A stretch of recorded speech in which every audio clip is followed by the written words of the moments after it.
여러분 보니까 너무 좋고 또 비도 오는데 여러분 보니까 너무 격려가 되는 것 같습니다. 개인적으로 태풍이 좀 올 때는 많이 기도를 해야 되는데 여러분 이렇게 큰 문제가 없이 태풍이 잘 지나도록 기도하면 좋겠고요. 또 이제 드디어 오늘이 10월 2일이라서 4분기가 시작했잖아요. 아멘. 예, 3분기 동안 주일학교 선교중 싱글에게 감사의 마음을 좀 전하면 좋겠습니다. 아멘. 싱글이 3개월 동안 너무 감사해요. 예. 그리고 4분기는 우리 4분의 자매가 아마 섬겨줄 것 같고요. 그 다음에 내년 1분기는 캠퍼스가 또 주일학교를 하기로 미리 준비 잘 해주면 부탁드리고 싶고 하면 좋겠습니다. 계속적으로 요즘 제가 많이 집중하고 있는 것은 기도에 대해서 배우고 있고 기도하는 것을 같이 하고 싶고 또 기도의 능력을 저희 삶에 또 저희 강소교회에 같이 경험하고 싶은데 그래서 기도에 대해서 계속 설교를 준비하고 있는데요. 오늘 기도는 주제가 기도는 전환점을 만든다라는 주제로 말씀을 좀 전하도록 하겠습니다. 우리 함께 사도행전 10장 9절부터 20절까지 좀 긴 구절이죠. 천천히 찾아서 같이 한번 읽어보도록 할게요. 사도행전 10장 9절입니다. 제가 9절 읽으면 우리 회중들은 10절을 읽어주면 감사하겠습니다. 사도행전 10장 9절 읽겠습니다. 이튿날 저들이 길을 가다가 욥바에 가까이 이르렀을 때 베드로는 기도하려고 지붕으로 올라갔다. 때는 오정쯤이었다.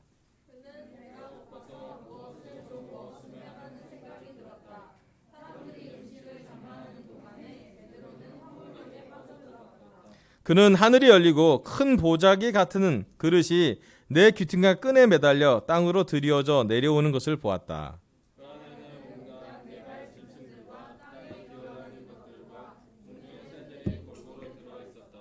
그때 베드로야 일어나서 잡아먹어라 하는 음성이 들려왔다.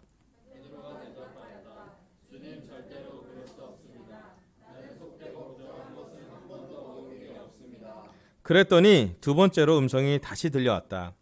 하나님께서 깨끗하게 하신 것을 속되다고 하지 말아라.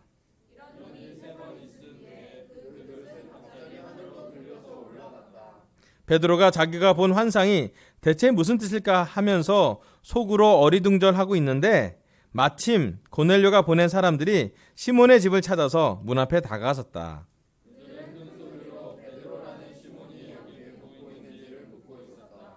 베드로가 그 환상을 곰곰이 생각하고 있는데 성령께서 말씀하셨다.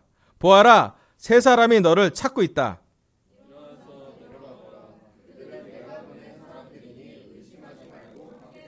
아멘.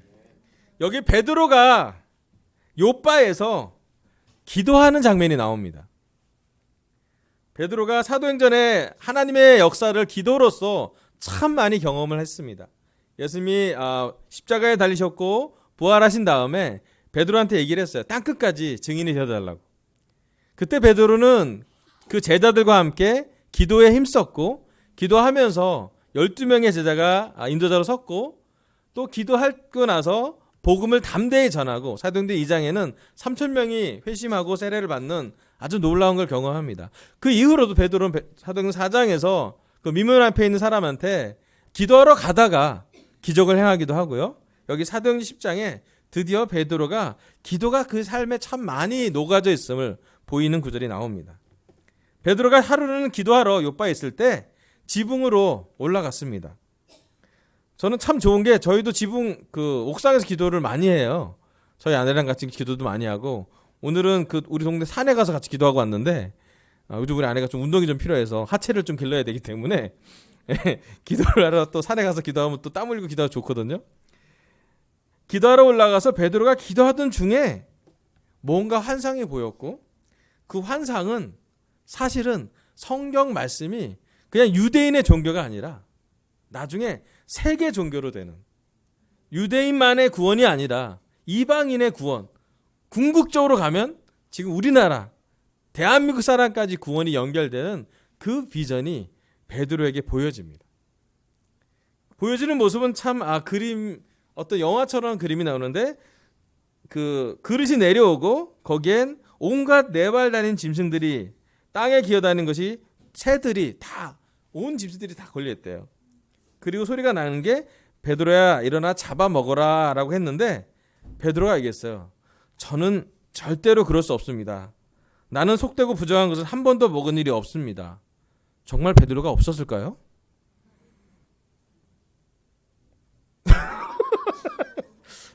제가 아는 베드로의 성품으로 봐서는 있었을 것 같은데 물론 제자가 되고 나서는 그럴지 모르겠지만 베드로가 사실은 예수님이 떠나고 난 다음엔 참 기도에 매진했던 흔적이 보입니다.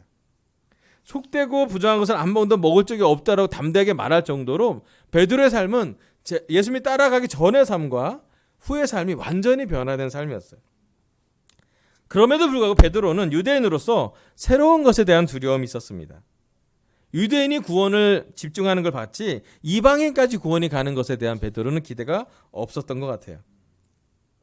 그래서 하나님이 베드로에게 3번이나 설득을 하죠. 꼭 베드로는 3번을 들어야 돼요. 아시잖아요. 부인도 3번 하고 예수님이 마지막 만나서 진짜 너 나 사랑하니 3번 확인하고 뭔가 이렇게 베드로에게 하나님이 3번의 기회를 꼭 줍니다. 오늘 설교 첫 번째 포인트는요. 베드로가 기도할 때 전환점을 경험했다입니다. 그럼 베드로의 기도에는 참 신기하게도 그의 영적인 변화에 대한 꼭지점이 꼭 발견됩니다. 베드로가 예수님을 만날 때도 큰 변화였고 예수님이 떠나고 나서도 그는 기도했고 기도로서 그가 예수님의 제자여서 갈대 같은 사람이었다가 반석 같은 사람으로 변화하게 됩니다. 그리고 사도행전 10장에 나오는 이 모습에 보면 베드로가 전혀 기대하지 않았던 유대인뿐만 아니라 이방인들한테 구원이 온다고 하는 그 당시 유대교에 한 번도 경험해 보지 않았던 성령님과 하나님만 알고 있던 그 계획을 베드로에게 이러한 환상으로 보여주게 됩니다. 그때 베드로가 3번을 듣고 나서 이게 무슨 뜻일까 완전히 다 이해되진 않았던 것 같아요. 하지만 3번 기도하고 나서 그 환상을 보고 난 다음에 내려와서 사람들을 만나게 됩니다. 그때 고넬료가 보낸 사람 그리고 결국 나중에 알고 봤더니 고넬료 집에 갔더니 고넬료에게 하나님의 성령이 내리는 거 보고 막을 수가 없다라고 얘기를 하고 결국 사도행전 15장쯤 가면 베드로가 선언을 합니다. 유대인이 그렇게 중요하게 했던 할례보다 할례를 때문에 구원받는 아브라함의 후손이라고 할례를 하는 것보다 침례를 받는 세례를 받는 것이 더 중요한 거라고 사도행전 15장에 베드로가 완전히 변화하고 설교하는 걸 볼 수가 있습니다. 베드로는 기도할 때 전환점을 경험합니다. 오늘 이 시간 우리가 영적으로 다른 성장하는 변화를 기대한다면 또 우리 특별히 강서교회 제자들이 내가 내 삶의 영적인 새로운 좀 돌파구나 방향이 생길 걸 원한다면 여러분 기도하라고 얘기하고 싶습니다.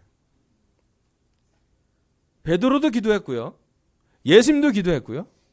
그 기도 안에는 하나님의 계획으로 움직여가는 아주 큰 그림이 있었습니다.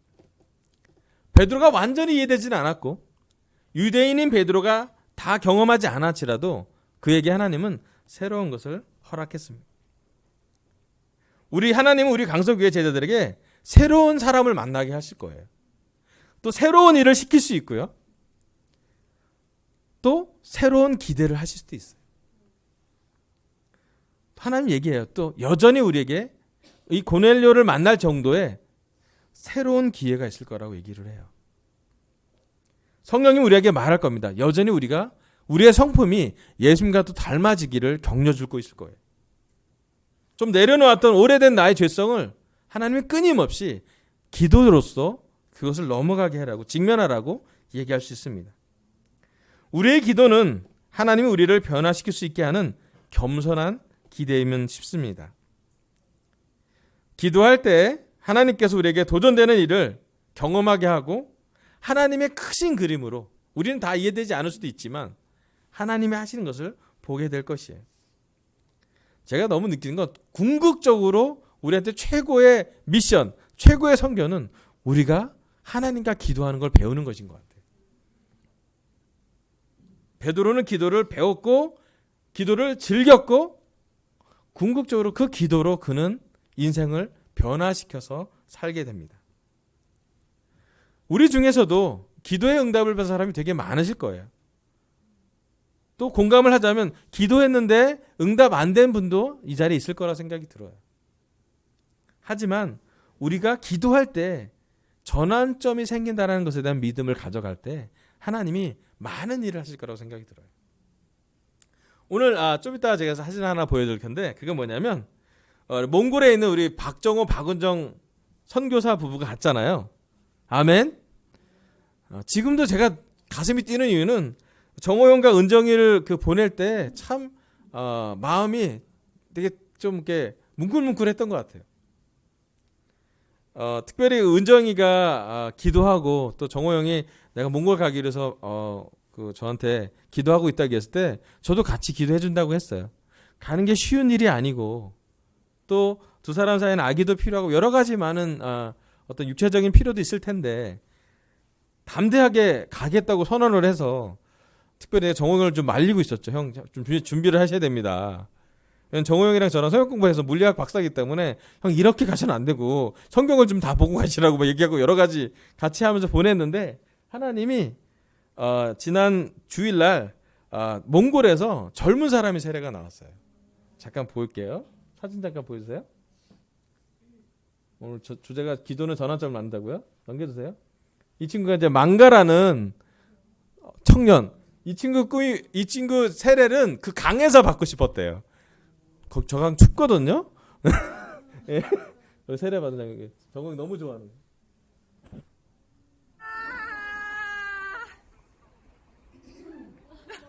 몸이 뻣뻣해. 추워. 추워.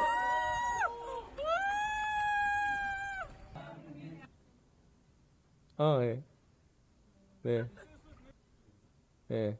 여기 이제 우리 몽골 교회 여기 반투가 저랑 동갑이에요, 얘가. 안 보이죠, 이렇게? 제 친구예요, 반투가. 워낙 그래요. 여기 얘가 지금 망가가 세례 받고 반투 아들. 예, 얘는 벌써 20살 넘었어요. 일찍 해갖고. 예, 망가가 세례를 받았어요. 망가의 세례에 참 많은 사람이 수고해줬습니다. 망가가 성역 공부를 끝까지 하기 위해서 우리 베이노 목사님이 그 화상으로 성역 공부를 매주 진행했고요. 그리고 참 신기하잖아요. 같이 영어로 진행하고 우리 정호영도 영어로 하고 또 몽골어로 또 반응하면 또 은정이가 또 얘기해주고 한국어로 또 얘기하고 지난번에 우리 주빌리 하기 전에 브루스 목사님 부부가 몽골을 들렸다 왔어요. 그래서 망가가 마지막 이제 갈등할 때 대가 계산에 대해서 얘기할 때 브루스가 얘기했어요. 너가 세례를 받았으면 좋겠다고. 그때 결정이 됐대요. 진짜 우리 교회가 전 세계적으로 하나고 함께 움직이는 하나님이 움직이는 교회라는 확신이 더 많이 들었대요. 브루스가 몽골을 간 이유는 여러 가지 이유가 있지만 첫 번째는 케빈맨이 마지막 갔던 곳이 몽골이었고요. 자기 사돈이잖아요. 자기 베스트 프렌드. 그리고 몽골에서 하나님이 하신 일을 보고 싶었고 또 사실은 지난 몇 년 동안 몽골교회가 되게 어려운 상황이었기 때문에 격려가 필요했고 또 한국에서 몽골을 지원하고 있지만 우리가 함께 협력하는 것은 여러 가지를 함께 했던 것 같아요. 그중에 제일 제가 많이 느낀 건 뭐냐면 이 망가라는 청년에서 기도하고 있었다라는 거예요. 제가 느끼는 건 몽골 세례인데 한국교회, 잠실교회, 저기 LA 오레지 카운티 교회 모두 다 전 세계가 한 명을 구원하려고 마음을 열고 준비하는 걸 봐요. 근데 이 모든 걸 하나로 이끄시는 건 기도했기 때문에 가능한 일이라고 생각이 들어요. 지난번에 주빌리 왔을 때 그 몽골 제자가 왔을 때 한국에 와서 정말 많은 감동을 받았대요. 그리고 비자가 안 나와서 한국을 방문하기로 했는데 비행기 표까지도 끊어서 못 왔던 제자들은 되게 울면서 너무 힘들었대요. 하지만 이 망가라는 친구가 세례를 받을 때 너무 좋았고 또 지난 주빌리 때는 학장님 그때 세례받은 학장님 오셔서 진짜 자기 눈으로 한국교회에 찬양하는 모습이나 또 한 1000명 정도 우리 모임을 하는 걸 보고 되게 많은 감동을 받아서 갖고 그 감동이 계속 지금도 이어지고 있다는 생각이 들어요. 참 놀라운 것은 뭐냐면 기도는 우리를 하나로 만들고 기도는 문화를 초월하고 기도는 하나님이 전환점을 주게 할 수 있습니다. 저는 정호영이 복음을 전하게 될 거라고는 상상도 못했고요. 정호영이 몽골을 하게 될 거라고는 더 상상을 못했고요. 정호영이 은정이랑 사귀게 될 것도 상상을 못했고, 네, 정호영이 드디어 저 세례주는 모습, 야, 그 사실은 제자 살면서 저거 정말 짜릿짜릿하거든요. 소유금 같이 하고 세례줄 때. 여러분 다 경험했잖아요, 그죠? 얼마나 기쁘고 흥분되고 막 우리는 아무것도 아닌데도 되게 좋은 뭐 그런 느낌. 근데 정호영이 그런 정말 선교할 때 한 명이라도 구하려고 해서 최선을 다했던 모습. 그리고 모든 교회에 기도를 부탁했던 모습. 그리고 기쁘게 모든 교회 인도자들이 그 몽골 교회에서 한 명의 젊은 사람이 세례받을 수 있도록 기도했던 것이 참 헛되지 않았고, 그리고 그 몽골 교회가 진짜 수년 동안 어려움을 겪다가 저런 세례를 보면서 얼마나 기뻐하고 교회가 너무 이렇게 건강해지고 있는지 생각해 보면 그건 다 기도의 능력이라 생각이 들어요. 여러분, 우리도 베드로처럼 고넬료를 만날 수 있도록 기도하면 좋겠어요. 뭔가 새로우게, 우리가 기존에 생각하지 못했던 것을 언제 예수님이 우리한테 줄지 모르겠어요. 누구를 보내줄지도 모르겠고 언제 올지도 모르겠어요. 제가 성각씨가 올 때 우리가 예상한 거 아니잖아요. 왔잖아요. 그냥 오면 기도하면 됐겠어요. 하나님이 인도하는 걸 경험하는 것이 참 중요한 것 같아요. 우리도 베드로처럼 또 정호 형제처럼 기도해서 새로운 것들을 뭔가를 할 수 있도록 하나님이 인도하시는 걸 경험했으면 좋겠습니다. 아멘. 두 번째는 마태복음 26장 36절부터 44절입니다. 마태복음 예수님의 기도예요.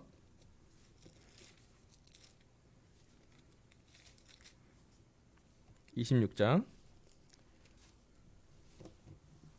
36절부터 44절. 이것도 한번 서로 같이 읽어볼게요. 교독으로. 제가 36절 읽으면 우리 제자들은 37절 읽으시면 됩니다. 마태복음 20장 36절입니다. 그때 예수께서 제자들과 함께 겟세마네라고 하는 곳에 가서 그들에게 말씀하셨다. 내가 저기 가서 기도하는 동안에 너희는 여기에 앉아 있어라.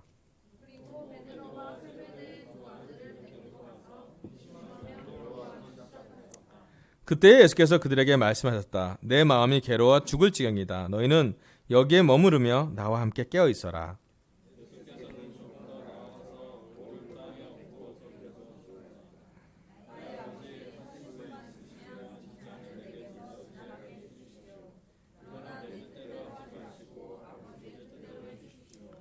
그리고 제자들이 에게 와서 보시니 그들은 자고 있었다. 그래서 베드로에게 말씀하셨다. 이렇게 너희는 1시간도 나와 함께 깨어 있을 수 없느냐?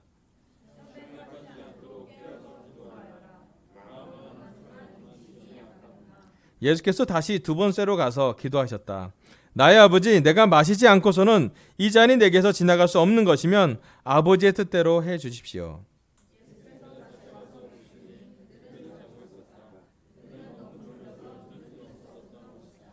예수께서는 그들을 그대로 두고 다시 가서 또 다시 같은 말씀으로 세 번째로 기도하셨다. 아멘. 우리가 잘 알고 있는 예수님의 겟세마네 기도하는 장면입니다. 참 이 장면에 대해서는 우리가 많은 기도에 대해서 말씀을 들었고 지금도 이 말씀을 볼 때마다 한편으로는 너무 안타깝고 한편으로는 마음이 아픈 기도이기도 합니다. 또 한편으로는 이 기도 덕분에 예수님이 십자가에 달리셨고 그 십자가에 달리셨기 때문에 지금 우리가 구원됐기 때문에 이 기도는 너무 은혜의 기도요. 우리에겐 감사의 기도입니다. 그런데 이 기도의 본질을 보면 예수님의 뜻과 하나님 뜻이 달랐습니다. 그럼 많은 경우 예수님의 뜻과 하나님의 경우는 일치했었어요. 대부분 예수님은 하나님을 기쁘게 했고 하나님은 예수님을 너무 기뻐하는 내 아들이라고 예수님 말을 잘 들으고 대부분의 하나님의 일을 하는 예수님은 그 모든 것이 일치되어 있었습니다. 하지만 인간 예수님은 사람 예수님은 죽고 싶지 않았고 죽음에 대한 불합리함이 억울함이 그의 마지막에 인성으로 사람의 성격으로 남아 있었어요. 그때 사람 예수님이 할 수 있는 최고의 일은 기도하는 것이었습니다. 제가 이 구절을 보고 가장 감동이 되는 이유는 예수님이 기적으로 고통을 피해가지 않았다라는 거예요.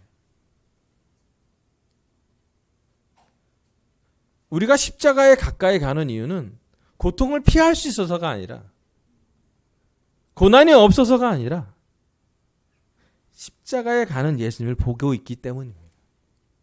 예수님이 다른 사람에겐, 많은 사람에게는 기적과 은혜와 거저주는 많은 것을 주었지만 실제로 예수님은 자기의 고통에 기적을 쓰지는 않으셨어요. 사람이라면 누구나 자기 능력으로 고통을 피해가고 싶을 거고, 가능하면 그 고통이 오지 않도록 자기 능력으로 할 수만 있다면 고통을 이렇게 안 오게 방어하게 하기 마련인데, 예수님의 기도는 그러지 않았습니다. 여러분, 기도는 전환점을 만든다고 했는데 여기서 예수님의 기도는 하나님의 뜻에 자신을 결정하는, 복종하는 기도를 드렸다는 것이에요. 하나님에게 설득을 당하는 기도를 할 때까지 예수님은 기도를 멈추지 않았습니다. 제가 요즘 제 기도를 많이 보면서 어떤 기도는 참 하나님이 빨리 들어주시고, 어떤 기도는 좀 기다려 왕시가 그런 적도 있고, 어떤 기도는 아직도 기다려, 약간 좀 안 들어줄 것만 같은 기도도 있는 것 같아요. 그런데 점점점 기도를 하다 보면서 예수님의 기도와 내 기도가 얼마나 닮아 있는지, 우리가 이렇게 큰 대형 교회를 보면, 종교적인 교회를 보면 주기도문이라고 막 외우잖아요. 그거 안 하면 이단인지 아닌지 막 예전에 그것도 구분이라고 했었는데, 근데 정말로 그 주기도문이라는 그 문자를 외우는 것도 중요하지만 그 주기도문, 예수님이 했던 기도와 우리가 얼마큼 크게 비슷하게 닮게 기도하는지가 정말 중요하거든요. 제 개인적인 확신에 의하면 주기도문의 기도만큼이나 가장 중요한 기도는 겟세마네 기도인 것 같아요. 왜냐하면 주기도문도 예수님이 기도했고요, 겟세마네 기도도 예수님이 하신 거기 때문이에요. 어쩌면 겟세마네 동산의 기도가 가장 어려운 기도일 수도 있어요. 그리고 그 기도는 예수님한테 인간인 사람이 자기의 내적인 갈등을 하나님의 말씀으로 복종할 때까지, 결심할 때까지 끊임없이 했던 기도라고 볼 수가 있습니다. 예수님의 기도를 보면 외적 전환점보다는 내적 전환점에 그 포인트가 있습니다. 아까 베드로는 기도가 났더니 교회가 변해요. 구원받는 사람이 달라지고 큰 그림이 그려져요. 외적인 변화가 있을 때도 기도할 때 있어요. 하지만 이 두 번째 예수님의 기도는 밖의 변화가 아니라 내 마음의 변화, 내 뜻의 변화, 내가 하고 싶은 것에, 내가 원하는 시간에, 내가 원하는 스타일에, 내가 원하는 것을 변하는 것도 큰 전환점이라는 것이에요. 여러분, 시간 우리는 하나님 뜻에 얼만큼 복종할 때까지 기도하고 있나요?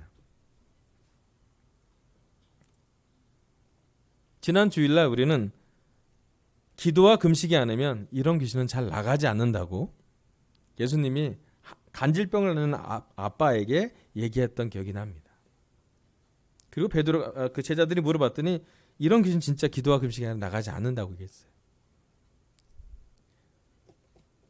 하나님의 뜻에 복종하는 기도를 하는 것이 어쩌면 하나님이 가장 기뻐하는 기도일 수도 있습니다. 외적으로 변화하는 것도 중요하지만 사람을 변화시키는 것, 교회를 성장하는 것, 또 누군가에게 영향을 주는 것도 참 중요하는데, 또 하나의 기도는 내 마음을 내 기도로 바꿀 때까지 결정하는 것이에요. 겟세마네 동산의 기도는 3번의 기도라기도 하지만 정말 좋게 말해서 기도고 나쁘게 말하면 3번의 전쟁이었던 것 같아요. 갈등, 세 번의 어떤 면에서는 하나님에 대한 예수님의 어떤 원망, 이건 아닌 것 같다고, 나는 좀 더 많이 살고 싶고 억울하다고 말할 수 있는 시편에 많은 사람이 얘기했던 그런 기도였을 수도 있다 생각이 들었어요.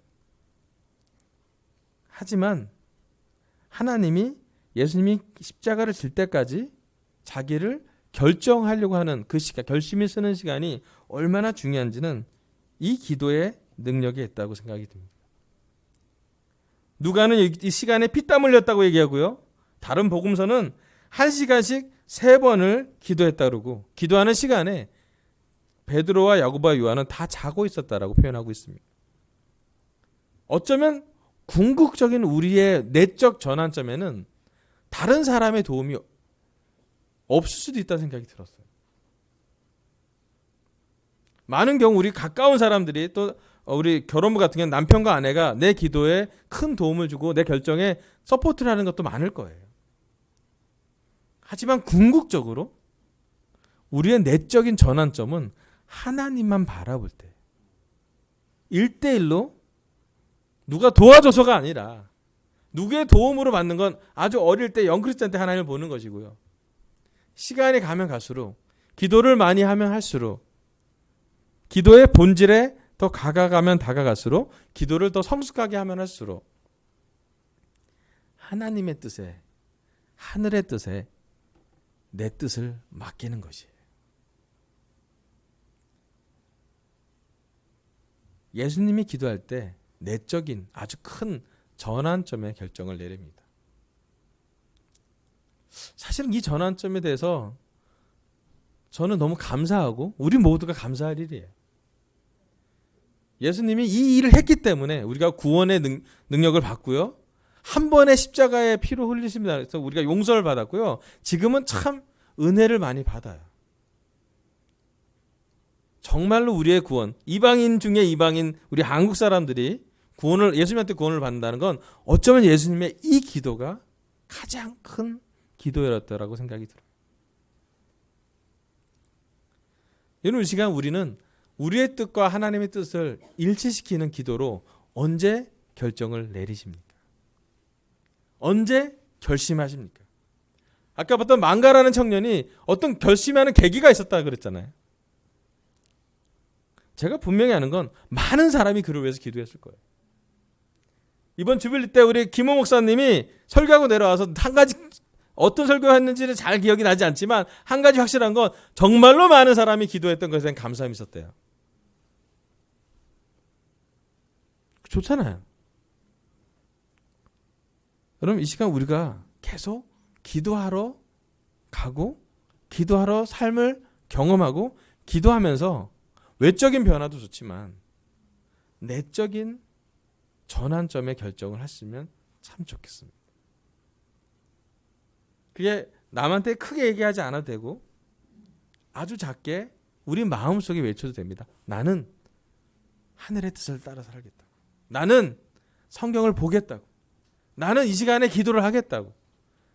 나는 내가 작은 거지만 지속적으로 하나님의 말씀을, 하나님을 기쁘시게 하겠다고. 여러분, 그러한 기도를 함께 할 수 있을 때에 우리는 끊임없이 내적인 변화를 경험하게 될 거예요. 아멘.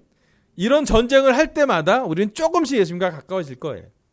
이런 갈등을 할 때마다 쉽지 않지만 3번이나 잠을 포기하고 하는 기도를 할 때마다 우리는 조금씩 예수님의 내적인 변화에 경험하게 될 거예요. 어쩌면 예수님의 기도는 계속 발전하고 있는지도 모르겠어요. 첫 기도는 주님 이건 내 뜻이 아닙니다 할 수 있고, 두 번째 기도부터는 내 뜻대로 하지 마시고 주 뜻대로 하라고 그런 기도가 나오고, 점점점 예수님이 자기를 설득해져 보이는, 성숙해져 가는, 영적으로 깊어져 가는 예수님의 기도를 볼 수가 있습니다.